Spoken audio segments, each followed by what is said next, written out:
And I was about to say something, totally forgot about my thread here. But anyway, that's pretty much what I think if I can stop now, and then if something comes arise, then I talk again. But pretty much that's it. You know, I think that we have to take into account how people are listening to the music that you are generating. Like, now I remember talking about like everything turned out to be music, in my opinion, like any sound. Sound is music. So once that we have this technology that can manipulate sounds and it can explore different timbres that were never listened, so everything turns to be music. And I don't agree with that. I don't come along with this kind of way of thinking. For instance, like if you talk about poetry, I think that any contemporary composer would agree that poetry is not music. But why not? It's sound communication. It's organized sounds. As I said, music is organized sound, that's it. So a water faucet dripping is music. So anything is music. It's a fuzzy frontier. It's not definite, like this music is not music. But there are some common rules that we see people. It's sensitive to them. And maybe that's why contemporary music like emptied the audiences. That very few people are really interested in contemporary music. Maybe you can rescue that back. You know, that was exactly what I was exploring. Doing this kind of improvisation, but with computer models, then you have some context, and people can kind of like, I can follow your plot, but it's not a semantic plot. You can also be. You can come along. You have like a song, like you have lyrics and you have music, but it doesn't need to be there. But anyway, you have to have a context. Otherwise, it's like white noise. Like if I compose white noise, it's the most original thing. Okay, it never repeats, but it sounds like the same all the time. It's always shh. That's it. You know. So I think that to be original, you have to have some context and explore. So that's it. Thank you.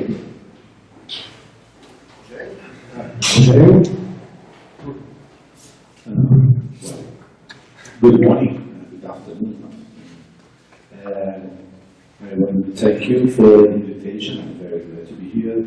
Well, it looks like everybody is going to speak a bit about this experience relating to the use of new technologies interaction, in this case related to improvisation. Well, improvisation is the issue that I am always working on, researching, and I am very interested on the interaction, mostly from the point of view of the performers. Yes, I am concerned about the topic also, the audience, but most of the work that I have done in this field is related more to the interaction between musicians. And so, as Tucci, I also have played as a jazz musician, not jazz. Jazz, I think it's not a very rigorous word to define what we do here. It's like Brazilian jazz or instrumental music that incorporates improvisation. So I have done this when I was young. And I had a group of Brazilian jazz. We have played together. We have Metal Pascoal and this kind of music. So I come from this background, and I played also in orchestra. So as a violinist, today I play saxophone, but I used to play the violin in the orchestra. So I have these two kinds of backgrounds.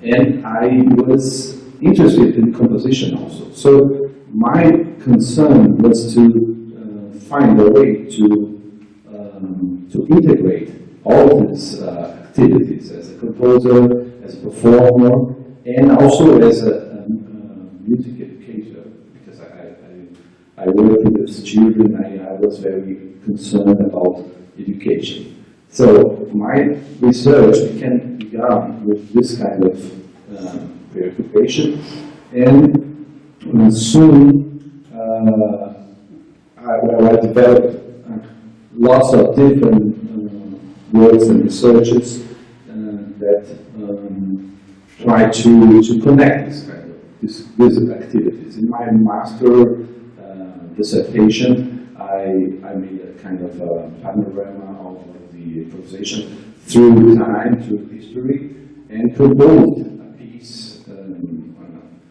ensemble piece that incorporated some improvisation inside it as some of the strategies. In my doctorate, my PhD, I dived in this issue of free improvisation. And well, it was very much more philosophical research. I construct my fundamentals from the philosophy of Gilles Deleuze and try to delineate a background for this environment for free improvisation. And I think it's possible, and it's not, I think that it's possible. It's a very strong scene of free improvisation everywhere I see. Here in Brazil, I am very surprised from 10 years from now, I think. We had lots of groups that are doing free improvisation, and we have different places where we can go to watch. And I was living in Europe now for 1 year for a postdoc, and in Berlin, and in Paris, and in Prague, and lots of different places. I have seen a very strong and very nice promisor scene for free improvisation. The special occasion that I had to go to a conference in Prague, and there I watched a very nice concert involving Pauline Oliveros playing the accordion, and George Lewis playing the trombone and the Voyager, and Joel playing the contrabass. And it was very nice to see that, because it was a conference just about free improvisation, and everything that was done there were people saying, making communications about their experiences, very academic things, workshops and concerts, everything related to improvisation and free improvisation especially. And this issue of interaction with computers, it was a very strong issue that it looks like it's a very update concern for everybody, and lots of artists and musicians that are not just playing their acoustic instruments, but always incorporating technologies. And well, just to not be very long, I want to just finish saying that nowadays I'm playing in a group. Well, I have included to make an invitation for you, everybody here. We are going to play tonight in Sesky Pompeia, a concert with this group, group of my students in the university. That is a group that is dedicated to free improvisation. The Orchestra Erranti, we are playing there, together with another group, a duo that plays in free improvisation, also that's a different kind. And I am doing a kind of solo work with my saxophone and a set of technological apparatus, including PD patch, pedal, MIDI pedal, and a microphone, and everything. And I am researching about issues that are related to how much control do I have with this hybrid machine. I used to say hybrid because I have an acoustic, physical instrument, and I have a digital instrument. And this ensemble, it's very complex. So we have to try to work with this. So I'm very interested to try to work with the OMAX to see how it works. But we are working together in this kind of issues too, me and Stefan. And I think it's going to be very interesting to know about your experiences about these issues. Thank you again for the invitation.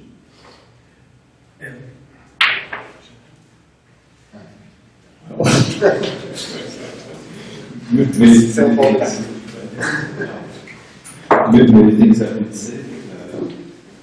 It's a little bit difficult to react to so many things. So we've had a very interesting discussion that you raised about perception of music, and another very interesting possible discussion about what is idiomatic improvisation and free improvisation.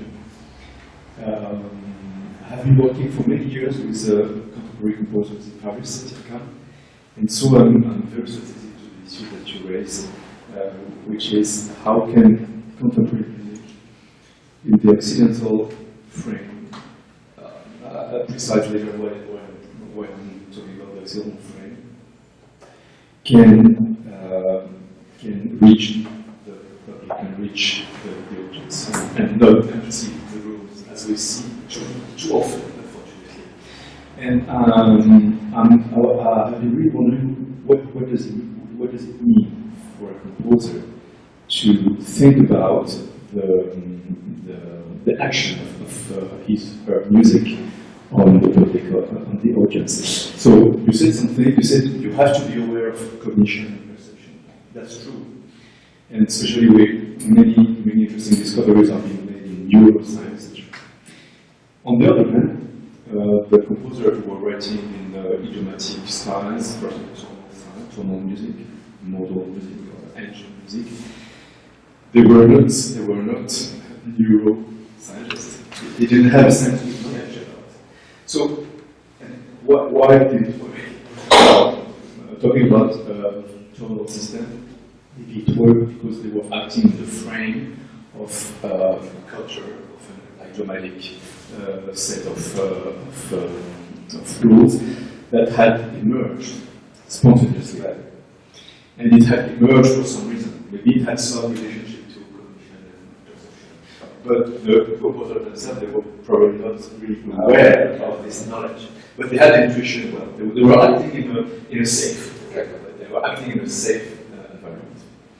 Now there is something which is particular in the occidental cultures, as a difference with, for instance, around the world, India, for instance, Africa, and other parts, is that creating and maintaining the culture means changing all the time. Mean trying always to find new things, which is very special. It's not true everywhere on the world. It's something that is particular to a small part of humanity which has this kind of obsession, which is strange, which is kind of weird, of always changing things. So the real issue is, so I'm not saying if it's good or bad, because it is the way it is. For instance, if you go to India and you look at traditional music, you listen to forms that have been performed and improved during centuries, and they are there. And you are always changing things because you are improvising, but you're not changing the frame. And there's no desire of changing the frame. It's not the purpose. It's not the purpose. But for us, it's different. We're always trying to create new forms, new paradigms, new rules, or new lack of rules if you are completely free. So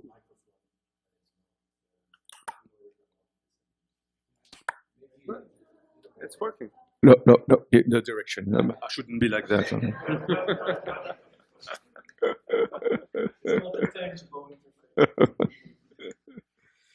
So the question is, how can you always change things and still reach the public and be coherent with the universals of perception and cognition? So as you say, maybe one way is to get more and more aware of scientific results about cognition, but I'm afraid this is not enough because I have seen in IRCAM that there have been several tries several collaboration between composers and specialists of perception, like for instance Stephen McAdams. I'm sure you know Stephen McAdams, who is now in McGill, and he worked with the composer, American composer Roger Reynolds. A very interesting project. Roger composed a piece, but before composing and performing the piece, they had a lot of experiments of psychoacoustical and cognitive and perceptive experiment with subjects in order to be able to understand the impact of such and such type of sound, to such and such type of sound articulation, such and such type of morphologies, etc. So the composer has this kind of cartography of which has a perceptual meaning. And they carried another set of very original experiment. They gave concert with sketches of the composition, and the people in the audience, they had devices like that with a button, and they were asked to turn right or turn left the button at certain moments in the piece, depending on how they felt, increasing or decreasing tension, etc. And everything was captured by the computer, so there was big database of reaction, of emotional reaction from the public. Yeah, it's a good example. So they try, and so then they try to correlate the data that was measured and the music and the recording of the music, and also to correlate it with the way a section of music was written. So there was this whole apparatus. And then final concert. So that was very interesting. I mean, the whole process, the whole experiment was extremely original and interesting. But actually, I was at the final concert, and honestly, personally, I didn't feel that it had really changed the game. So it's really difficult. It's really a difficult question. I don't want to speak too long, but my feeling is that the most interesting composers I have met and worked with. I'm just thinking right now to Gérard Griset, because we were talking about Gérard Griset yesterday. Are composers who have this deep intuition of a certain relationship, of a certain mapping between a formal universe where they are, developing their formal ideas and construction and forms, and the way this formal universe is going to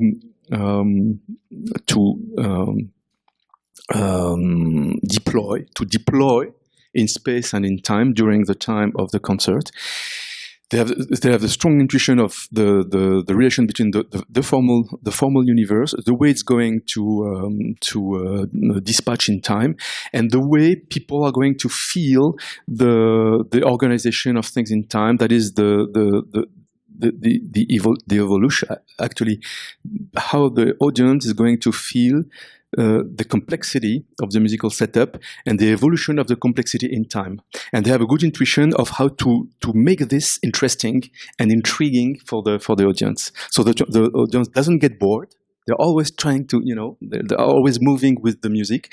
And on the other hand, they are not overwhelmed by the complexity, so they are so completely lost that they don't listen to anything anymore.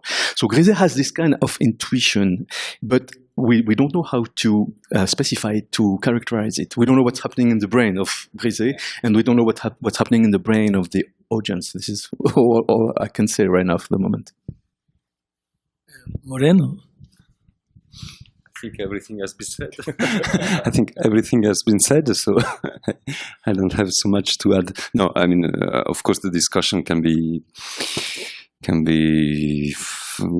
last forever. I think there is maybe one point that we can maybe discuss a little bit. Tries to put together what we have heard that Jonathan said and what Tutti Fornari suggested when he said that improvising is improvising in a context, in a space. And I would say, if maybe one way to understand why we need variations and we need always exploring new territoire and new spaces has to do with really this fact that this mental kind of capacity of creating by putting together things. There is a paradigm in cognitive science, which is the conceptual blending, which has been developed by Fauconnier and Turner as a way of generalizing somehow the dissociation process, which was described by Kostler. Actually, it happens that conceptual blending is, as the term says, blend, putting together, but in a way which you are in a conceptual space. And I think Gelderfors also, when he developed the idea of conceptual spaces, was very kind of in tune with this idea. Then you can go on. So dissociation, conceptual blending, structural blending is a way of putting together in a concept space which has a structure. I come back with my ideas, but of course I see many resonances of this embodied cognition, situated cognition, and the fact that where is it situated? Is it situated in a space? And the space exists as a matter of fact, but is also produced by the mind or by the listener or by the performer, so there is a nice way, I think, to understand maybe some aspects of contemporary research in cognitive science, also related with creativity. When we think, for example, to Margaret Bowden kind of taxonomy about creativity as not only combinational creativity, which is putting together elements and combining in a different way, that David Cope would do with his programs, but also transformational creativity, which really asks for transforming the support space in which you are putting your concept, in which you are creating things. Okay, it was kind of a way of maybe putting a discussion or opening a discussion.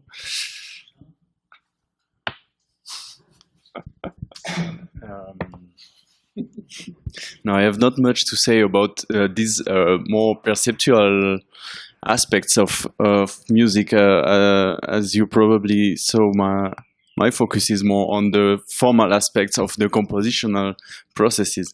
I was thinking concerning the examples of the Stroppa's opera shown the other day.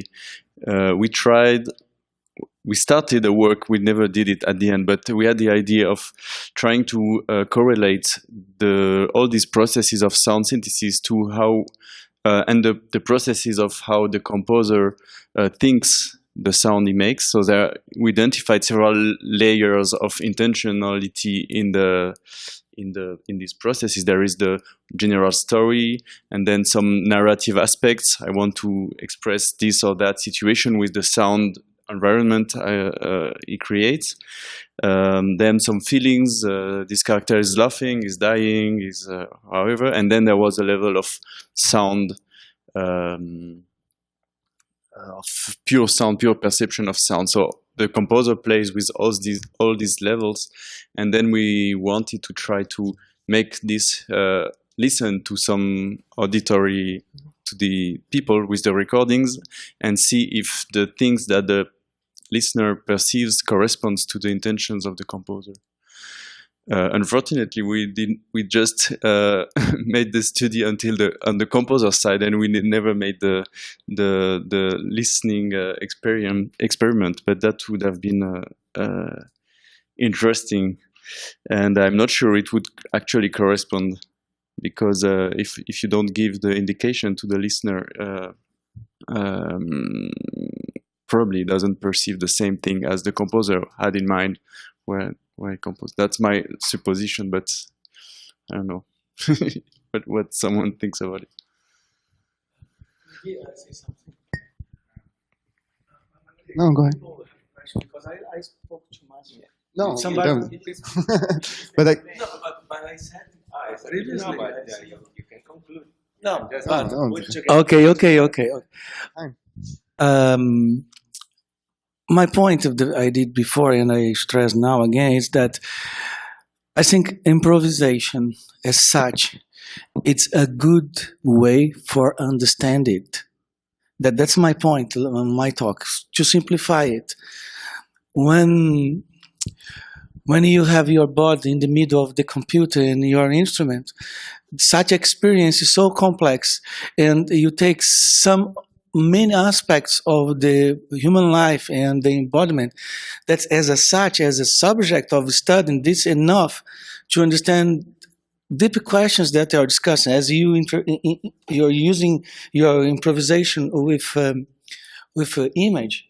So that means I'm not skipping this stylistic problem that you are discussing. I'm not skipping that, but what I'm saying that we should empower a little bit more what we have done in terms of improvisation.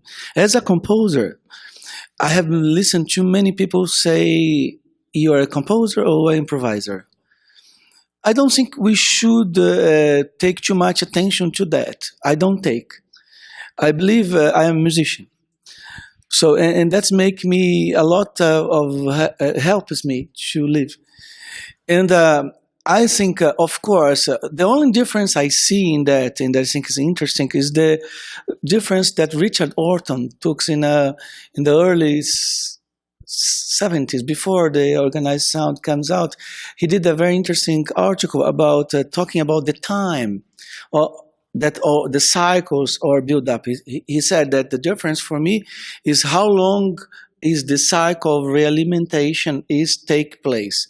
So maybe in improvisation, the cycle of realimentation of ideas and listen is very short. And in composition, the cycle is very long. And you very much mature ideas, but that are out there when you improvise as when you're composing. So as a subject for today, and for the whole thing, my point is that it's important to try to understand the connection between musical structure and computer models and other things like musical cognition to empower the study of improvisation. This is my point today. Yeah. Well, it looks like the issue of structure is very important here. I wasn't in the other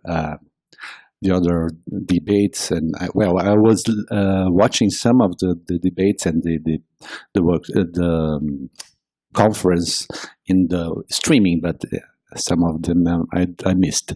But I will stress, as I am an improviser, and I am a composer too, but I think I'm two persons, because when I am improviser, there are some specificities of this activity that are not in composition when I am composing. Because when I am improvising with my colleagues, we are composing together.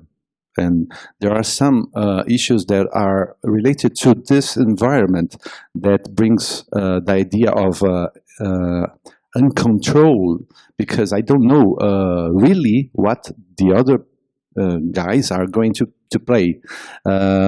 Of course, in the group that I run in USP, we have lots of different strategies to run a performance. Like we sometimes use a graphical score, or sometimes we use a word as a trigger for improvisation. Like let's play thinking about love, or something like more abstract, like silence, or something like that. Or sometimes we improvise just thinking about roadmap that goes from very rarefied to very dense and come forward. But sometimes we improvise from nothing. We just rely on our very deep listening, and here we comes with Pauline Oliveira's and interaction. And yes, there are some rules that are rules of procedure and not musical structures. And the idea of free and idiomatic, I think it's well, nothing is free really, because we are already we have our history, biographies, and conditioning, and I have learned to play the saxophone and scales and arpeggios and everything. But the idea is not to be submitted to any specific idiom. But the idioms inevitable comes out from the interaction, because sometimes I play something that reminds somebody from that was playing with me of a phrase of bebop, and he tries to make something like that. So we are always playing with structural ideas of music and structural procedures, and we are thinking about contrast and homogeneity, what makes public bored or make them scared or something. So after the performances, we are always discussing together with the group about the results. But there is a very strong idea that runs inside of our practice, that is the socialization of creativity. So for us, it's very important that we are dealing with this idea of composing and creating together. And sometimes when we are going to play together for in a concert today, and so we made a roadmap with four different strategies to play. But when we play in our rehearsals, it's like a game that we are playing, and we are very interested on playing. Of course, when we are going to play in a concert, you have to make some strategies for that. But I think the idea of a structure, it's implicit on the procedures and the practice of the group. So we have the rehearsal. The rehearsal is a kind of place that we are thinking about time and place and interaction, and some rules that sometimes are more ethical about how I respect the contributions of everybody, how I try to integrate, or how can I contrast and make a new idea, and so on. And we are not very worried about originality, because it's always original, but it's not our main concern, because it's original because we are going to play, and we never played that performance again, and we're not going to repeat. It's impossible. I have a question. During these concerts of free improvisation, don't you think, it's my point of view, it seems to me, that the environment, the sonic environment that forms, it comes close to soundscape composition. Once they don't have a prosody, there's not a prosody like in a formal music, but like a context, yeah, that is always new, always original, but yet similar. It has like a, so yeah, I would just like if you can just like build up on that. Okay, there's not a prosody, yeah, but sometimes we play well, sometimes we have some strategies that are very linear and discursive sometimes, and it's just a strategy, because like I say, we are going to play from very silent, going to very dense, and come to very, and it's not forbidden to use fragments of melodies or it's not soundscape, because sometimes we feel like we are in a kind of soundscape, but sometimes it looks like we're playing, I think, and it is a very interesting thing that we have a very a public that is growing. The last one that we play in a place in São Paulo, Serralheria, it was full, and it was great, because it was a public that was very interesting to see what is going to happen. And we made a very interesting roadmap of the concert that was only like, we begin with the electronic, then we go to the wind instruments, and then we go to the strings, then we have a tutti, then we have a solo, and this is what the organization of the concert, and nothing else. Huh? You was there? You wasn't there. Oh yeah, not tutti. It's tutti ripieno, tutti. It's like a concerto grosso, like you know. But not the tutti of the ripieno. But there was this kind of, and we try to make some interesting things with the musicians playing inside not in the stage, but coming from the, well, we work with the space also. Of course, we were interested on captivating the public and the audience. It was not a very, like you say, when you are only worthy with yourself. Yes, it was not hermetic, selfish, or onanistic, maybe masturbation, music or masturbation. No, it was very worthy about people, and it was very nice. And I think this issue of the public and the structure is implicit in our kind of practice. We have a question from the audience. So,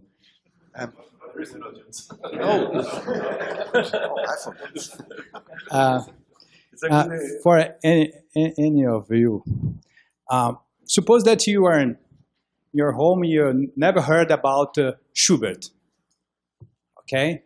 And a friend of you take a music, let's suppose a quartet, the Death and the Maiden.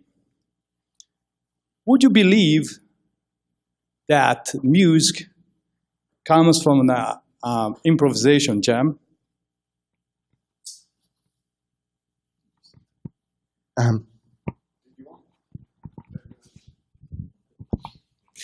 Good question, and it relates to what Jonatas was saying just a moment before, when he was talking about the extent of analysis of the past and of prediction of the future, which is completely different in an improvisation setup and in a compositional setup.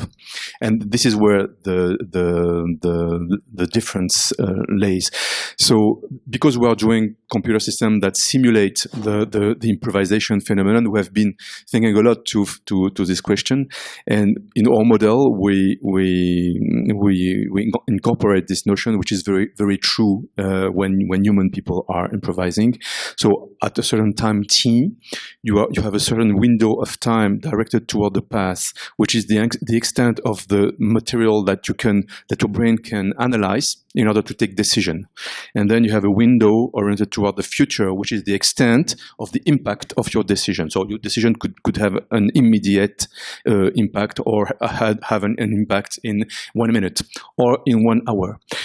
We have I'm not relating to scientific studies, but empirically we have seen by performing with a lot of musicians that even when playing with great musicians, very experimental improviser, this window couldn't be too long. I mean, you can analyze what happened the few seconds before, maybe the few minutes before, but not hours, and you're not taking decisions that will have consequences in 2 hours. I mean, it's always so. It can be more or less. It can be longer or shorter.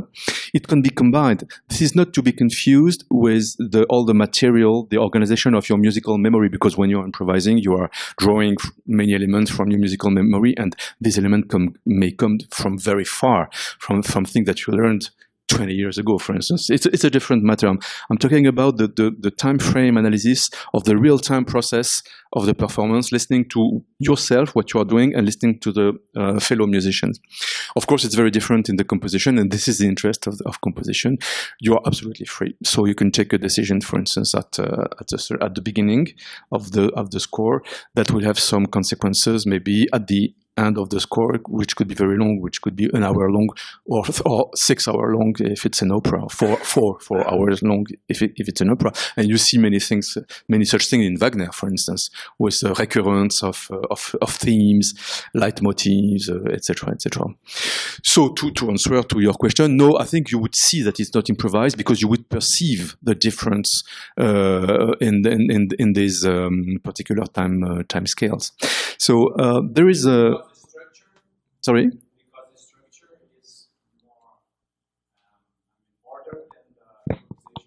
Yeah, the question is how much structure as a normal listener, if you're not, I mean, a professional, how much structure do you perceive? It's not obvious, but I think that you perceive this question of time frame, of window, of analysis and future. So when you listen to improvised music, you see that these windows are not too long, and then that the decision comes from events that just happen and have an impact on events that are just going to happen. And you feel that it's very different if you're listening to the quartet, for instance, of Schubert, because you're going to perceive intuitively that these time frames are the scales of time are longer. Of course, now if you're an educated listener, you will also begin to build up the structures that derive from all this decision and figure out the structures. But maybe a naive listener won't exactly figure out the structures, but feel the difference. I guess so. Just sort of as a quick comment, without necessarily going against what Gérard just developed, but the classical composers, Schubert included, used to improvise a lot on the piano. This is a lot of composition emerges from improvisation, and Liszt was famous and for improvisation. Sorry, so that's why you chose Schubert. So. True, you have in composition, you have the possibility to go back in time as much as you want, or go forward and organize things. But improvisation is part of it, usually as well. So it's not always. Just to complement, I think that yes, you couldn't say, but I would say what Stefan just said, that when is a soloist improviser, sometimes I improvise a solo, then if I am inside a very strong and structured idiom, I could come out from with a composition if I record it. But in a collective improvisation, the result as a quartet, it would be impossible, because a quartet is and it's very homogeneous from a one man's mind. Okay. Just a remark on what Gérard said. I'm not sure I agree, because I think even if you listen 2 seconds, you could immediately see if it's composed or improvised music. If there is a quartet playing, for instance, you take 4 players, you say improvise, and they do not have even time to set up something. So it's not necessarily only a question of time frame. You're right, because here you have the vertical dimension. If you listen to 2 seconds, you will guess that it's composed because of the homogeneity in the vertical and the harmonic dimension. I was talking only about the linear time dimension, but you're absolutely right. So you have to think about this in both directions. So even on a small time frame, then you have to see on the vertical harmonic, not only harmonic, but it's the complexity, it's the instant complexity dimension. If this could be done by improvisation or not, and I'm not sure if we can apply the same idea I was applying to the time to the timeline, because if you have several person improvising together and they are building up a common sound texture, what would make the difference?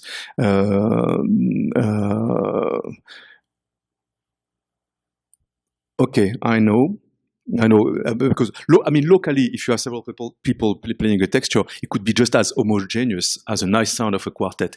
It's, again, you need a little time to guess, because then when it evolves in time, you see that every person having his or her own window of analysis, anticipation, and it's not the same from one person to the other.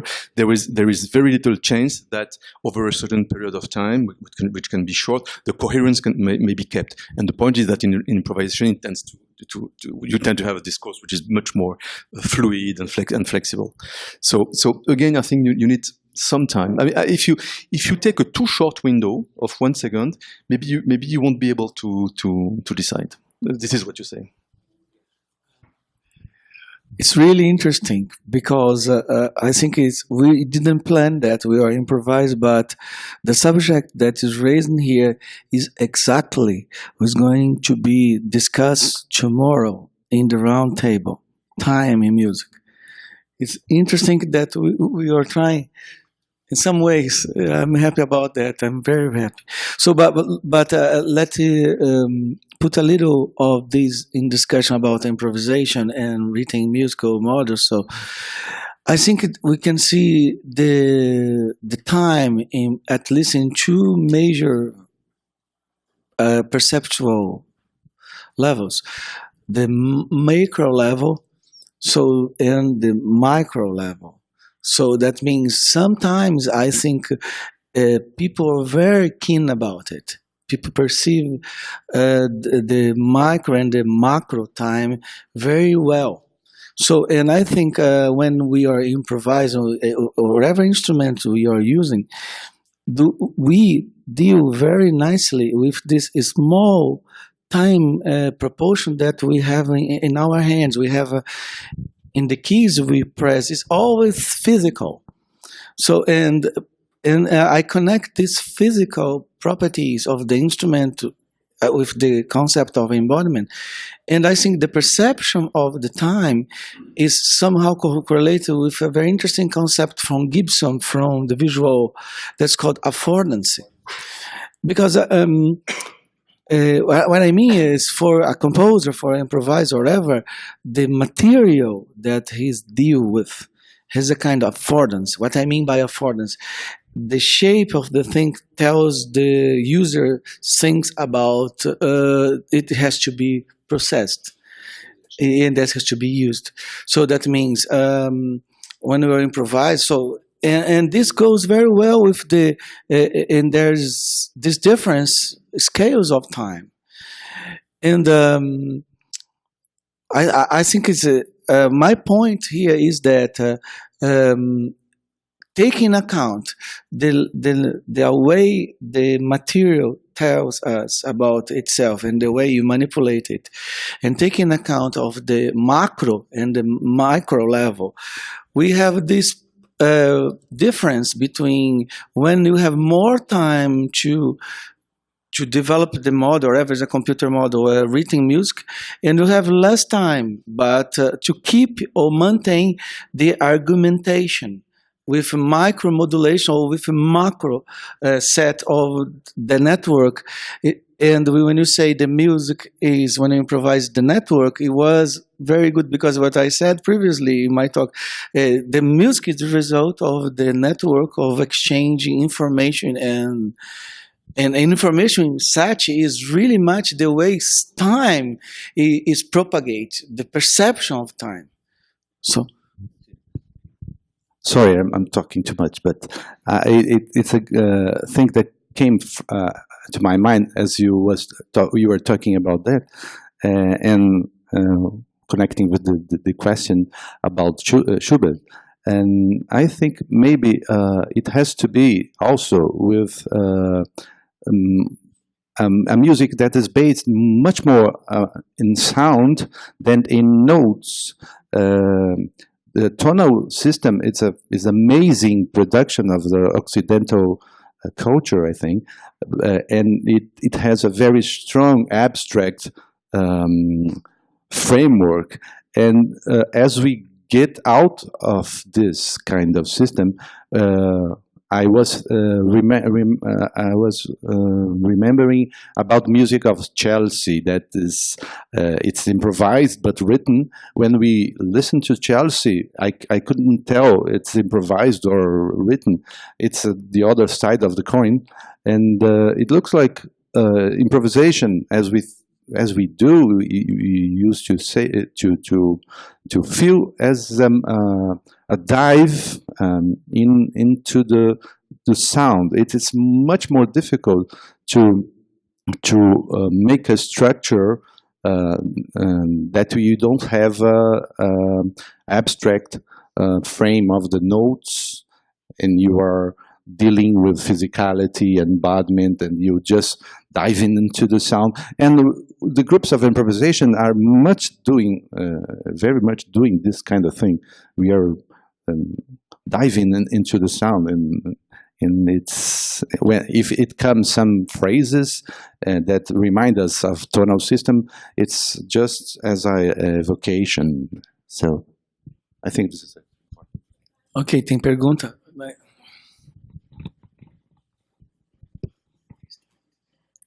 So it comes from Kleber da Silveira Campos, and he says, my question is about the solo-free improvisation and gestures improvisation.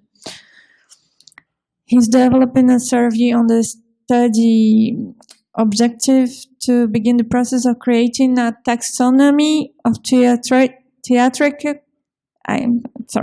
theatrical gestures based on the extended percussion and oboe techniques to use in solo-free improvisation performances.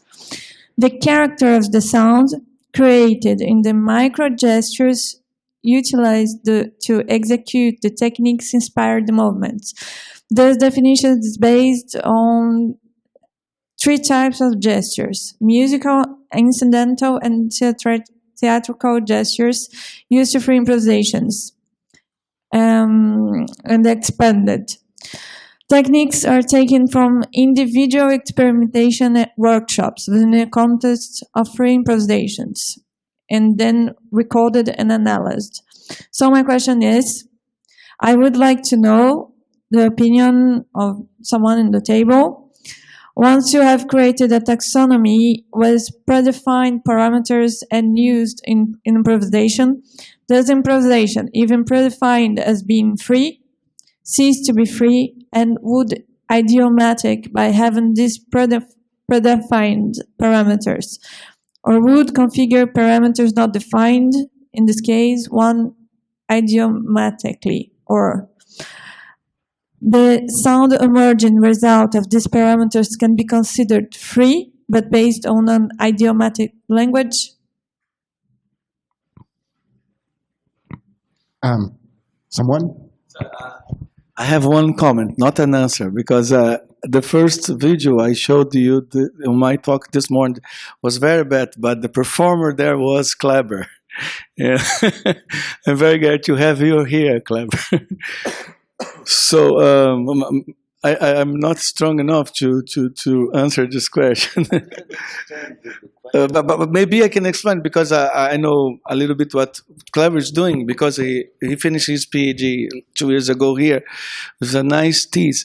What he's trying to do is develop a kind of taxonomy of gestures and classify the gestures in using the idea of taxonomy.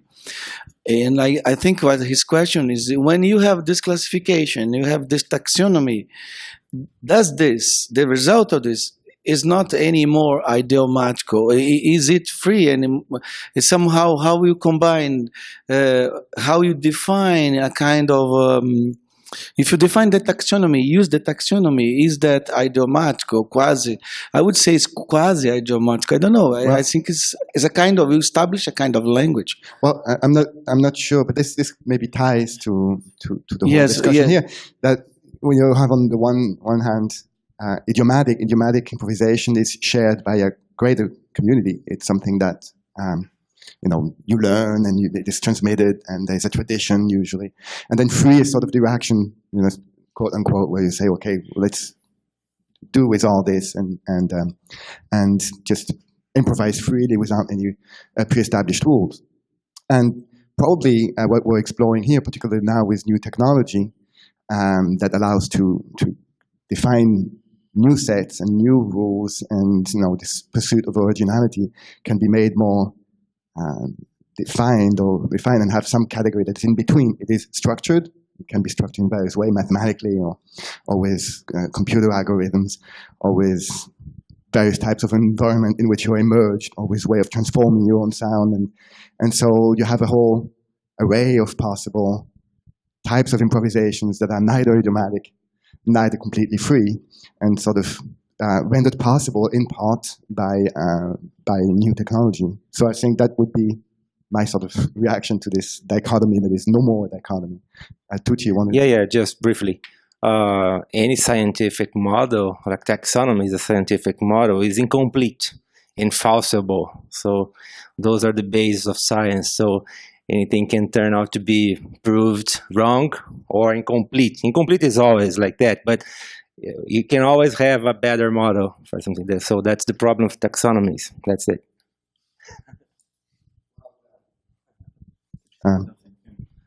just to reinforce what Stefan say, I think that this word free, we should not take to take too much account, because there's not.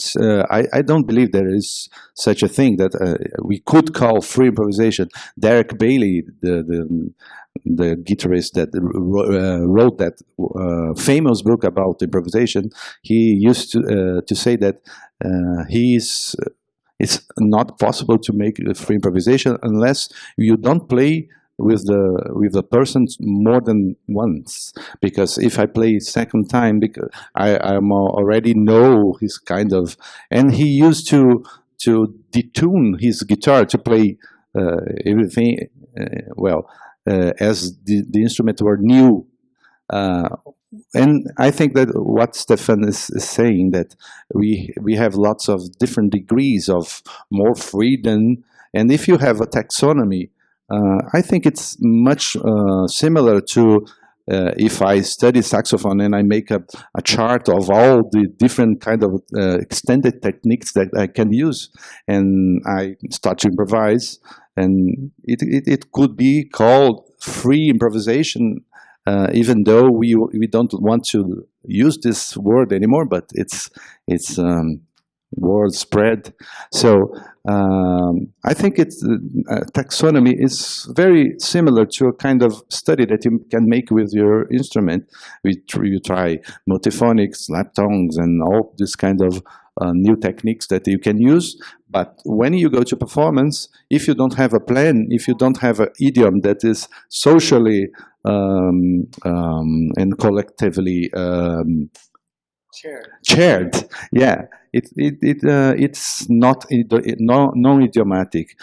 For Derek Bailey, idiomatic, it would be those jazz, Hindu music, and those very social and contextualized kinds of music practice. Just add one point. I think the problem is not the taxonomy in itself, it's the narrative process you are capable to do by combining in a time-oriented way elements of the taxonomy. Because, I mean, the taxonomy of the, take the alphabet is a taxonomy, the words, take the scales, the notes, of course, but then the ability is to build a narrative process. Maybe the question is how narrative can be a narrative process in free jazz, in free improvisation. So is the narrative element something which is still kind of a component or not? Are we, because in order to communicate, you can communicate. Music is communication, but it can be done in several ways. Maybe you don't have to really tell a story as in the tonal world you will do by with all these tensions or on the contrary, are we kind of obliged to go back, maybe also in either idioms or other musical grammars, to this kind of lost paradise of narration, narrative process, in which there were tensions, there were expectations, and maybe this is also why contemporary music somehow kind of has given problems to listener to create their own history, their own narrative process, in the listening process. Jonathan? It's not an answer. It's only to say to Kleber, if he wants, he could come along on Thursday. What's your name? Mark is here, Kleber. You're a student here. So you are invited. It would be a pleasure if you are here on Thursday. He's a fine percussionist. But I would like to say something about all things we are discussing here. Maybe you can exercise it next week, because the idea of was Stefan's idea of invite people to play with us, invite Rogério, Tucci, and have Gerard trying to listen and process and make music is much more than try to speak about this issue, but is try to express our thoughts in terms of performance. And that's somehow what we're going to try to do next week. And everybody is invited to come over and see the workshops and how we can develop something. And yes, something I want to say, but it's disappeared. I'm sorry. That's it. Yes, of course. This idea of a narrativity. Okay, just to connect with that. Well, I don't think narrativity is the only paradigm or metaphor for music. And we could say that we have in the traditional music, in the music of Pygmies or Hindu, you have more a kind of I wouldn't use the metaphor of narrativity, but I think the narrativity is a possibility as much as other ones. We have, as I experienced in our group, we have, and Tutti has raised this question, sometimes we have a performance that is very narrative. Sometimes we have a performance that is very static, like creating a kind of soundscape, and it's more like creating an environment in time and space, but it's not really narrative. Or sometimes you have lots of different narratives at the same time. Sometimes we could have like Charles Ives that have 3 narratives in different times, and more modern music that we have lots of narratives together, and so we have lots of different time scales in music. So I think narrative is a very important issue to think. Even if we think about cognitive sciences and how the public, the audience, and we listen to music, but I think the soundscape is a possibility also. A music that is static, it's almost lies and stays, like Chelsea's music. Also, it's almost sometimes it looks like it's not going to anywhere.